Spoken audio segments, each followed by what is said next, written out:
Intermittent reinforcement is the most powerful form of dopamine reward schedule to keep you doing something. So we can export that. We can use it for good.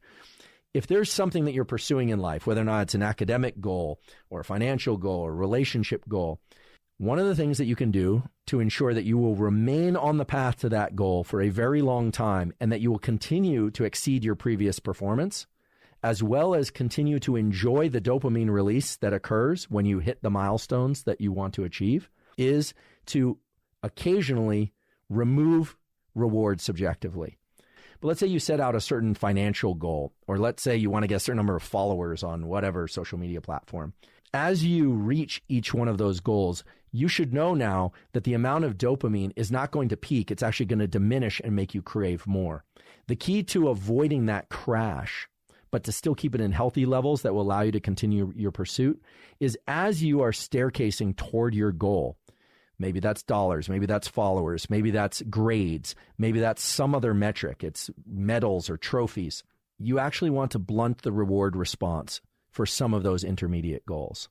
Now, I'm not telling you shouldn't celebrate your wins, but I'm telling you not to celebrate all of them. But if you're a student who's pursuing goals in university, or you're an athlete who's pursuing goals, it actually makes sense from a rational perspective, once you understand these mechanisms, to hit a new high point of performance and to tell yourself, okay, that was good, but to actually actively blunt the reward, to not go and celebrate too intensely.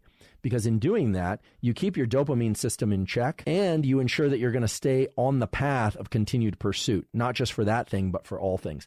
Big increases in dopamine lead to big crashes in dopamine, and big increases in dopamine up the ante.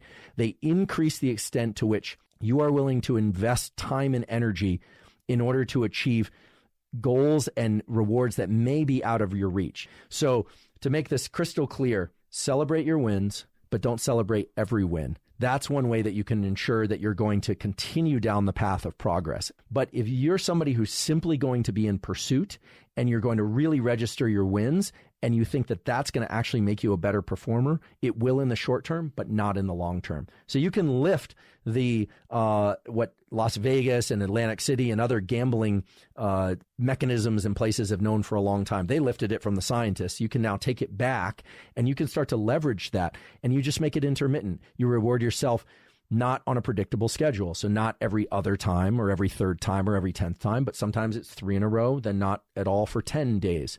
So reward is important. Self-reward is critically important, but make sure that you're not doing it on such a predictable schedule that you burn out these dopamine circuits or that you undercut your own ability to strive and achieve.